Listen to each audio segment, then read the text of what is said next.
Hello YouTube. Today I'm going to give pointers and advice to my tall and wide brothers out there.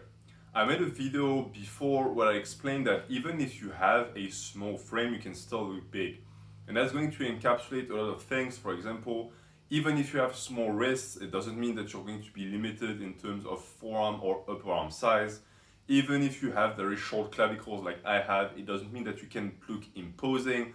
All of these things are going to be things you need to keep in mind because yes, they're going to limit you in a way, but they don't make the act of becoming muscular impossible. You just have to work with what you have, and you have to focus on certain areas of the body so that you can actually work the illusion of size, right?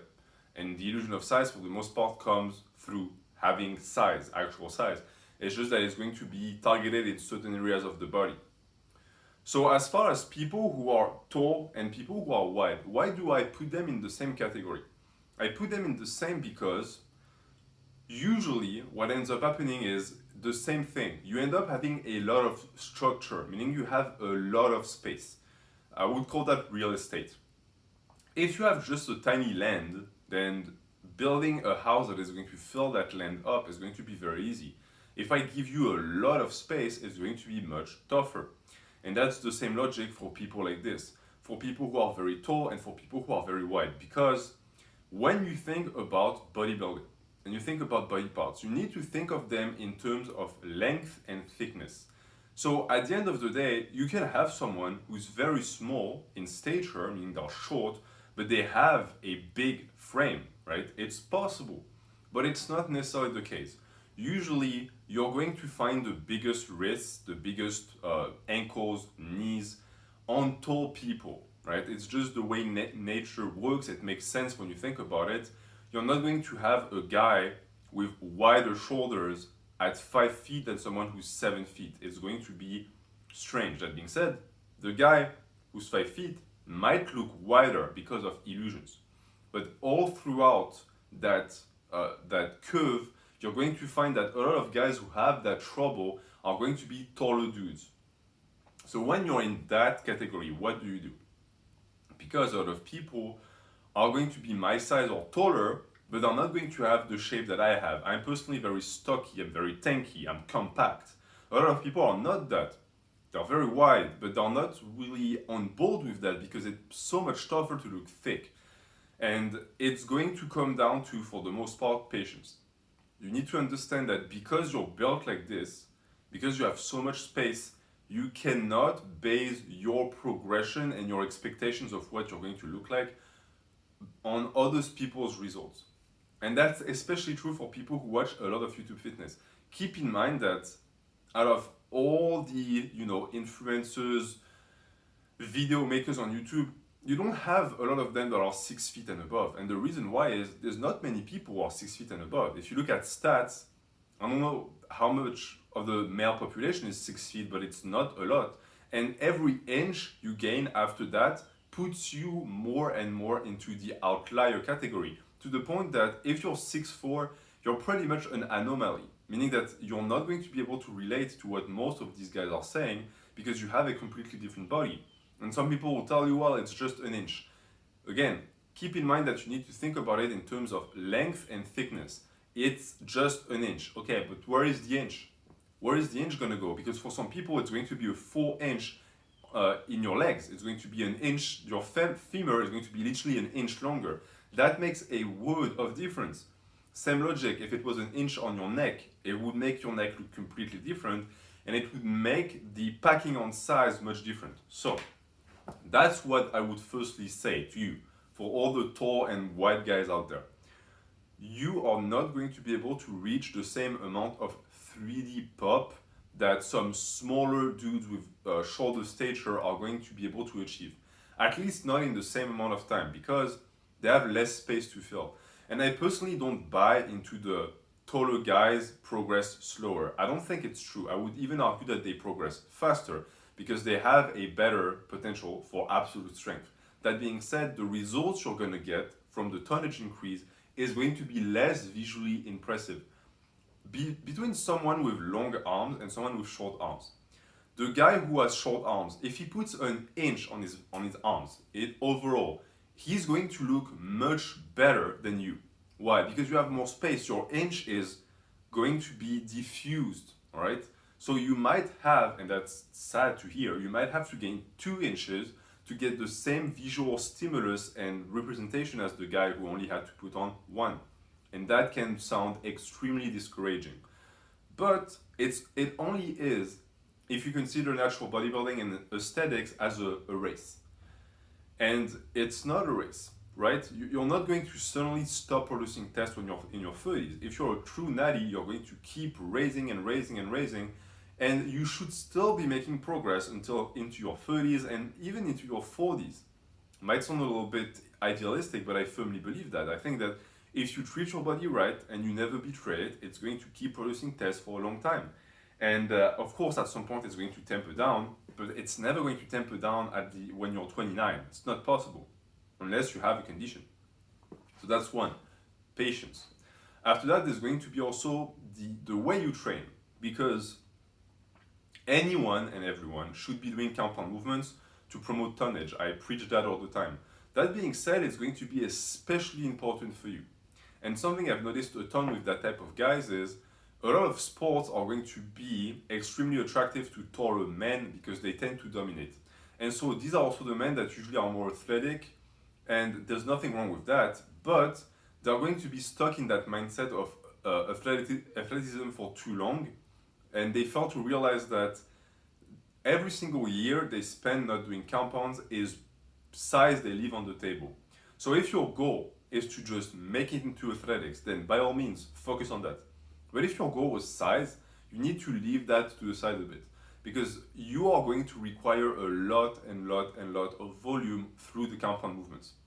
And that's going to also be a double-edged sword, because in the same vein, the guys who tend to be so lanky and so tall, they're naturally skinny, or they might be skinny fat. And what does that mean? It means that you don't have much muscle on your frame. Or if you do, it's not as strikingly visible as someone who might be shorter or have a shoulder frame. So what's going to happen for you too is these guys tend to not be able to handle as much volume. And they're stuck in that weird paradox where they're strong and their strength progresses, but their strength progresses faster than their recovery ability. And that is going to be, again, something that is going to have to do with patience. You're going to have to realize that because you have so much potential for strength, you might have a structure that's going to allow you to push a lot of weight, and your muscles are not going to be able to recover from all the damage you do, which is also why tall guys get injured more. And that also has to do, and I'm going to get into that when I speak about the third point, with your leverages. But in general, what I would say to that type of people is, you have to focus on compound movements for sure, but you have to think about that in the long run and not in the I want to break records now run. You don't focus on strength progression. Your strength is going to progress regardless because your frame is going to fill up with muscles. So you're going to get stronger, and you're already advantaged by your frame in terms of strength progression in the future. So I would say for these people, focus more on exercises and variations. Strength work is essential for you, but you're the type of people that are going to be able to really focus on intense bouts of strength work and then get the rest of the tonnage from the volume even more than other people, because I advise that for everyone. And now we're getting into something that I feel is most important for injury prevention, and that's going to be leverage. That's going to be rejecting the dogma of YouTube fitness and the industry in general. Because remember, the vast majority of people are manlets, meaning that most people who lift are smaller than you, meaning that compared to you, they're small. You don't want to be taking form or technique advice from them, especially if they're dogmatic, because it's going to get you injured. For example, the old, only do conventional deadlift, only do high bar squats. Well, that's nice and all for people who are squat and compact and who have the leverages for those lifts. That might not be you. Across the board, every time I've met someone who was 6'2" or above, they had issues with the conventional because their torsos tend to be too long, they don't have the proportions for that. So they end up having to bend forward way too much. They don't have the ability to really lower the hips as much on a conventional deadlift, and they suffer from it. And when you look at even top level strongmen, look at Brian Shaw.